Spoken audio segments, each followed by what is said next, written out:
Hi hello and welcome to school students corner. இன்றைக்கி இந்த வீடியோவில் நம்ம பார்க்க போகிறது 9th ஸ்டாண்டர்ட் யூனிட் 1 போயம்.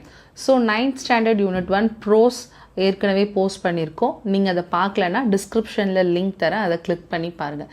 நீங்கள் இந்த சேனலுக்கு புதுசாக இருந்தால் இந்த சேனலை சப்ஸ்கிரைப் பண்ணிவிட்டு பக்கத்தில் இருக்க பெல் ஐக்கானை மறக்காமல் கிளிக் பண்ணிவிடுங்க.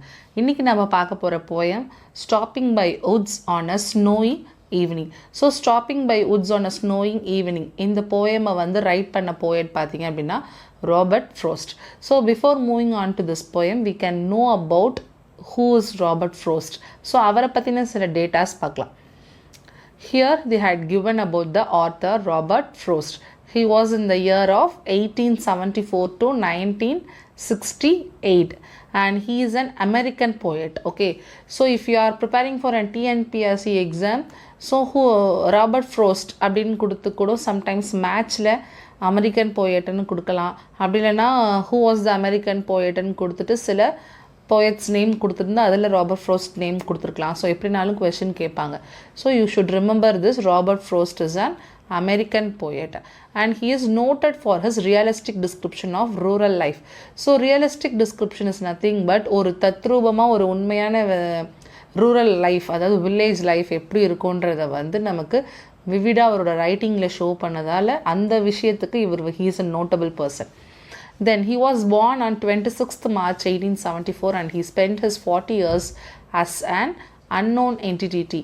ஸோ அவரை பற்றின அவரோட நாலேஜ் பற்றின அவேர்னஸ் வந்து நமக்கு யாருக்குமே தெரியாத அளவுக்கு 40 இயர்ஸை வந்து அவர் கழிச்சிருக்காரு. அவரோட 40 இயர்ஸ் வரைக்குமே அவரை பற்றின இது வந்து யாருக்குமே தெரியல. அதுக்கப்புறம் தான் வந்து அவர் எல்லா இடத்துலையும் ஷைன் ஆக ஆரம்பித்தார். ஸோ இவர் வந்து ரொம்ப பெரிய அவார்டான புலிட்சர் ப்ரைஸ் 4 times ரிசீவ் பண்ணியிருக்காரு for poetry and his special guest and he was also a special guest at the President John F. Kennedy's inauguration functions.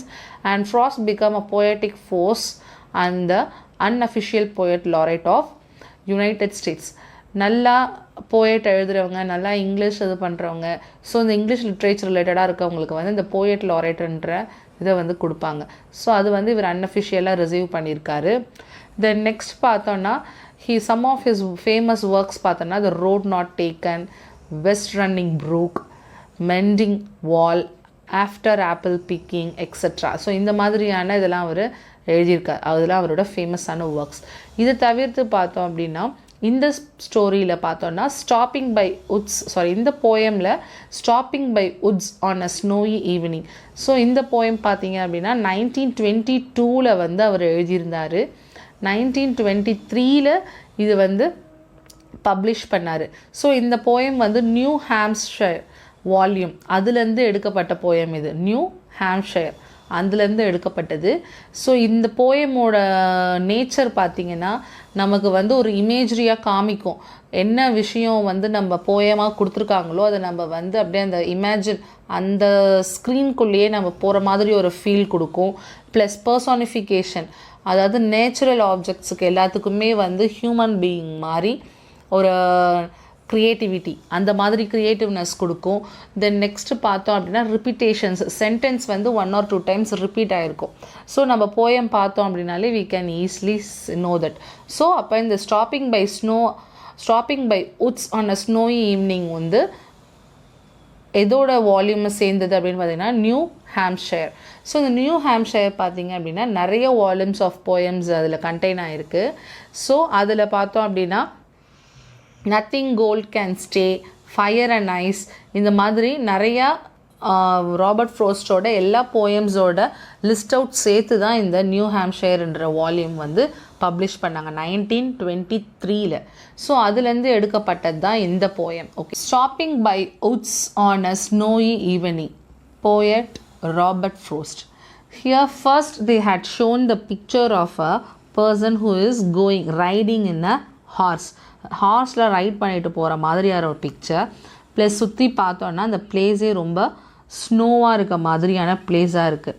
So ஒரு ஃபாரஸ்ட், ஸ்னோயி ஃபாரஸ்ட்டுக்குள்ளே ஒருத்தவங்க ஜேர்னி பண்ணுற மாதிரியான ஒரு picture. Whose woods these are? I think I know. His house is in the village, though he will not see me stopping here to watch his woods fill up with snow. So in this stanza what he is coming to tell is, அதாவது இங்கே right பண்ணுற இந்த personality என்ன சொல்ல வராரு அப்படின்னு பார்த்தீங்கன்னா, இந்த காடு உட்ஸ் அப்படின்னா ஃபாரஸ்ட், நிறைய ட்ரீ வந்து ஃபுல்லாக ஏரியாவை கவர் பண்ணியிருக்க ஏரியாவை வந்து நம்ம உட்ஸுன்னு சொல்லுவோம். ஸோ திஸ் உட் இது வந்து யாரோடதுன்றது எனக்கு தெரியும், ஐ திங்க் எனக்கு தெரியும்னு நான் நினைக்கிறேன். Then next, his house is in the village தோ, அவரோட வீடுமே இந்த வில்லேஜில் தான் இருக்குது. பட் நான் இங்கே நிற்கிறது வந்து அவருக்கு தெரியாது, ஏன்னா அவர் காடு வந்து எப்படி இருக்குது பார்க்குறதுக்கு ஃபுல்லாக ஸ்னோவால் படர்ந்துருக்குன்னு சொல்கிறாரு. தென் நெக்ஸ்ட், இதோட ரைமிங் ஸ்கீம் பார்த்தோம் அப்படின்னா நோ, தோ, ஸ்னோ இது எல்லாமே ஒரே மாதிரியான இந்த ரைமிங் ஸ்கீமில் வர்றதுனால we can allocate A for this, no, those, no. Here மட்டும் வேறு ப்ரொனவுன்சேஷனில் இருக்கிறதுனால B. ஸோ இதோட ரைமிங் ஸ்கீம் என்ன, first ஸ்டான்ஸாவோடது AA, BA. The next stanza what they had given is, my little horse must think it queer to stop without a farmhouse near, between the woods and the frozen lake, the darkest evening of the year. ஓகேவா? So my little horse must think it queer அப்படின்னா, அந்த ஹார்ஸுக்கு இந்த இடத்த பார்க்கும் போது ஒரு வினோதமாக இருக்குது, ஒரு டிஃப்ரெண்ட்டாக இருக்க மாதிரி அது ஃபீல் பண்ணுது, ஸ்ட்ரேஞ்சாக ஃபீல் பண்ணுது. நமக்கு வந்து ஒரு தெரியாத இடத்துல போய் நின்னா நம்ம எப்படி ஃபீல் பண்ணுவோமோ அதே மாதிரி அந்த ஹார்ஸும் ஃபீல் பண்ணுது. To stop without a farm house near, எப்பயுமே இதே மாதிரி இவங்களோட ஜேர்னி கண்டினியூ ஆகும்போது அவர் வந்து அன்வான்டாக எந்த பிளேசஸ்லேயும் நிற்க மாட்டார் அந்த ஹார்ஸ் ரைட் பண்ணுறவர். But why he is standing here அப்படின்ற ஒரு சில கொஷினும் அந்த ஹார்ஸுக்கு தோணுது. ஏன்னா இங்கே ஒரு ஃபார்ம் ஹவுஸுமே கிடையாது, இது வந்து ஒரு வுட்டி ஏரியா, அதாவது ஃபாரஸ்ட் ஏரியா மாதிரி இருக்குது, ஸ்னோவால் கவர் ஆகிருக்கு. இங்கே வெறும் ஃபாரஸ்ட்டும் ஃப்ரோசன் லேக்ஸும், அதாவது ரொம்ப ஓடுற மாதிரியான ஒரு கிளேசியர் மாதிரி இருக்கிற மாதிரி தான் இருக்குது. இந்த இடத்துல இவர் நிற்க வேண்டியதுக்கான அவசியமே கிடையாது அப்படின்னு நிறைய விஷயங்கள் அந்த ஹார்ஸ்க்கு தோணுது. ஏன்னா இடமும் ரொம்ப இருட்டாகவும் இருக்குது, அது darkest evening of the year, ரொம்ப இருட்டான இடமா இருக்குது. பட் அவங்க ஒரு இடத்த போய் அவங்க ரீச் பண்ணணும். But why he is standing here, இந்த இடத்துல ஏன் நிற்க வைக்கிறாரு அப்படின்னு சில கொஸ்டின் அந்த ஹார்ஸ்க்கு தோணுது. ஸோ இங்கே இப்போ நம்ம பார்த்தோன்னா இதோட ரைமிங் ஸ்கீம் என்ன அப்படின்னா, நம்ம ஏற்கனவே மேலே இருக்கிற அந்த ஃபர்ஸ்ட் ஸ்டான்ஸாக்கு நோ, தோஸ், நோ இந்த எல்லாத்துக்குமே வந்து ஏ கொடுத்துருக்கோம், ஹியருக்கு பி கொடுத்துருக்கோம். இந்த ஹியர், நியர், குவேர் இது எல்லாமே இந்த இயர் எல்லாமே ஒரே மாதிரி ப்ரொனவுன்சேஷன் வர்றதுனால அதே பியை வந்து நம்ம இதுக்கு எடுத்துக்கிறோம். So B. ஸோ லேக் மட்டும் டிஃப்ரெண்ட்டாக இருக்கிறதுனால we will take it C. ஓகேவா? ஸோ அப்போ ஃபர்ஸ்ட் ஸ்டான்ஸாக்கு AA, BA, தென் செகண்ட் ஸ்டான்ஸாக்கு BB, CB, then third stanza பார்த்தோம் அப்படின்னா இங்கே லேக்குன்னு கொடுத்துருக்கிறதுக்கு சீன் கொடுத்துருக்கோம் இல்லையா, லேக்கு, ஷேக்கு, மிஸ்டேக்கு, ஃப்ளேக்கு இதெல்லாமே ஒரே மாதிரி முடிகிறதுனால இந்த ஷேக், மிஸ்டேக், ஃப்ளேக் இதுக்கெல்லாம் சி, ஸ்வீப்புக்கு மட்டும் டி. ஓகேவா? ஸோ அப்போ தேர்ட் ஸ்டான்ஸாவோட ரைமிங் ஸ்கீம் சிசி டிசி. ஓகேவா?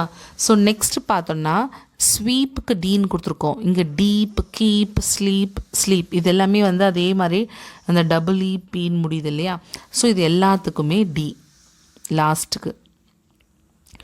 ஸோ நம்ம பார்த்தோம் அப்படின்னா ஃபர்ஸ்ட் ஸ்டான்ஸா பார்த்தோன்னா ஏஏபிஏ, செகண்ட் ஸ்டான்ஸா பார்த்தோன்னா அந்த பிபி, சிபி, தேர்ட் ஸ்டான்ஸாக்கு பார்த்தோம் அப்படின்னா சிசி, டிசி, ஃபோர்த் ஸ்டான்ஸாக்கு டிடிடிடி. புரியுதா? ஸோ அதாவது இந்த ஹியர்னு கொடுக்குற இந்த பிஏ தான் இங்கே கண்டினியூ ஆகுது, இங்கே லேக்குக்கு கொடுக்குற இந்த சி தான் இங்கே கண்டினியூ ஆகுது, இந்த வீப்புக்கு கொடுக்குற இந்த ஸ்வீப்புக்கு கொடுக்குற இந்த டி தான் இந்த நாலுத்துலேயும் கண்டினியூ ஆகுது. He gives his harness bell a shake to ask if there is some mistake. Then next பார்த்தோம் அப்படின்னா the only other sounds that sweep of easy wind and downy flake. So here what is they saying is he gives his harness bells a shake அப்படின்னா அங்கே கடிவாளம் மாதிரி கட்டியிருக்காங்க இல்லையா ஒரு belt மாதிரி இந்த இடத்துல அந்த ஹார்ஸ்க்கு, here they had given, isn't it? அதை வந்து அது என்ன பண்ணுதுன்னா ஆட்டும் போது அதோட பெல்லும் சேர்ந்து என்ன ஆகும் அப்படின்னு பார்த்தீங்கன்னா ஆடும். ஓகேவா? ஸோ இந்த மாதிரி ஒரு ஷேக் கொடுக்குது அந்த ஹார்ஸு. எதுக்காக அப்படின்னா இங்கே ஏதாவது தப்பு நடக்குதா அப்படின்னு அந்த ரைட் பண்ணுறவரை கேட்குறதுக்காக, அந்த ஹார்ஸ் மேலே இருக்கார் இல்லையா அவரை கேட்குறதுக்காக அது மாதிரி ஒரு கம்யூனிகேஷன் கொடுக்குது. ஸோ அந்த டைமில் த ஒன்லி அதர் சவுண்ட்ஸ் அது பண்ணும் போது அதுக்கு திருப்பி ரிப்பீட் ஆகுறது என்ன அப்படின்னு பார்த்தீங்கன்னா அந்த மரத்தில் இருக்க இலைகள் எல்லாமே உரசுற மாதிரியான சவுண்டு. தென் நெக்ஸ்ட்டு விண்ட் வந்து ரொம்ப சாஃப்டாக ரொம்ப மைல்டாக நல்லா அழகாக ஒரு கூல் ப்ரீஸ் எப்படி இருக்கும் அந்த மாதிரியான ஒரு ஃபீலு. தென் நெக்ஸ்ட்டு வந்து அதிலே வந்து சின்ன சின்னதாக ஐஸ் ஃப்ளேக்ஸ்லாம் வந்து விழுது, சின்ன சின்ன சின்ன சின்ன கட்டிகள் மாதிரி ஐஸ் கட்டிகளாட்டம் அது மேலே வந்து படுறது. ஸோ அந்த இடமே பார்க்குறதுக்கு ஒரு டிஃப்ரெண்ட்டான ஃபீல் கொடுக்குது. The woods are lovely, dark and deep, but I have promised to keep, and miles to go before I sleep, and miles to go before I sleep. So repetitionன்றது இங்கே தான் நம்ம 2 தடவை கொடுத்துருக்காங்க பாருங்கள். And miles to go before I sleep, and miles to go before I sleep.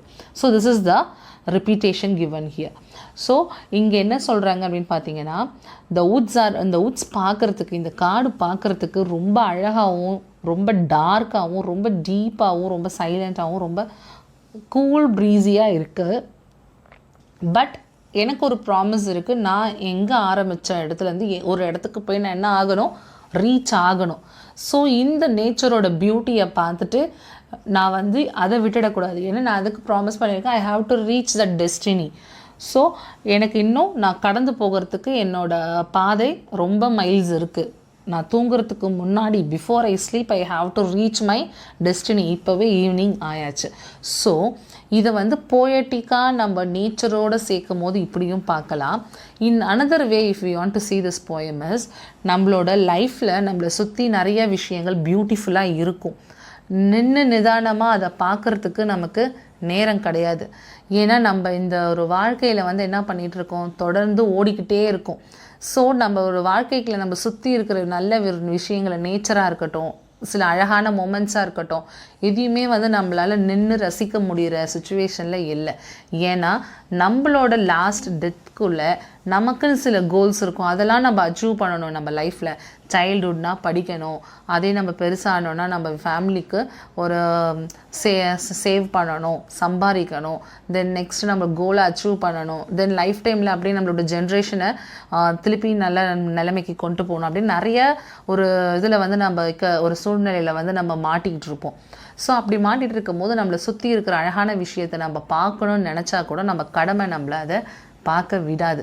ஏன்னா நம்மளோட கடைசி இறுதி மூச்சுக்குள்ளே நம்ம எல்லாத்தையுமே நம்ம என்ன பண்ணணும், முடிக்கணும். அதனால் நம்மளால் சில நல்ல விஷயங்களை சுற்றி பார்க்கறதுக்கான டைம் நமக்கு கிடைக்கல. ஸோ இதை வந்து நம்ம சொசைட்டி பேஸில் இப்படியும் பார்க்கலாம், இல்லை நார்மலாக அது என்ன விதமான ப்ராமிஸாகவும் இருக்கலாம் போயட்டுக்கு. ஸோ அந்த மாதிரி நம்ம எடுத்துக்கலாம். So this is the poem which shows us the beauty of a nature. அங்கே நேச்சரோட பியூட்டியும் அழகாக நமக்கு காமிச்சிருக்காங்க. தென் நெக்ஸ்ட்டு பார்த்தீங்கன்னா அந்த எவ்வளோ அழகான நேச்சர் இருந்தாலும் நமக்குன்னு ஒரு கடமை இருக்குது, ஒரு ப்ராமிஸ் இருக்குது, ஒரு டெஸ்டினேஷனை கொண்டு போய் ரீச் பண்ணணும் அப்படின்னும் போது அதை கடந்து நம்ம போகணும். அதுக்கு நமக்கு வந்து இங்கே ஹார்ஸ் கொடுத்துருக்க மாதிரி நமக்கு அப்பப்போ யாராவது ஒருத்தவங்கள நம்ம என்ன பண்ணிக்கிட்டே இருப்பாங்க, மோட்டிவேட் பண்ணிக்கிட்டே இருப்பாங்க. இங்கேயே நீ ஸ்டாப் பண்ணக்கூடாது, உன் லைஃப்பில் இன்னும் நிறையா விஷயங்கள் இருக்குது, நீ அதை பார்க்கணும் அப்படின்னு சொல்லி ஒரு இடத்துலையும் ஒருத்தவங்க நம்மளை மோட்டிவேட் பண்ணுவாங்க. ஸோ அந்த மாதிரி இந்த ஹார்ஸை நம்ம அப்படியும் எடுத்துக்கலாம். So anyway if you take it, and this is a beautiful poem which shows a nature coming into our eyes as a dark wood, snowy flakes, horse. So இந்த மாதிரி எல்லா நேச்சரும் நம்ம கண்ணுக்குள்ளே கொண்டு வந்துட்டாரு Robert Frost. So this is all about this poem, and keep on watching this channel and subscribe our channel for further videos. Check out our channel by clicking the bell icon. So keep on watching. Thank you.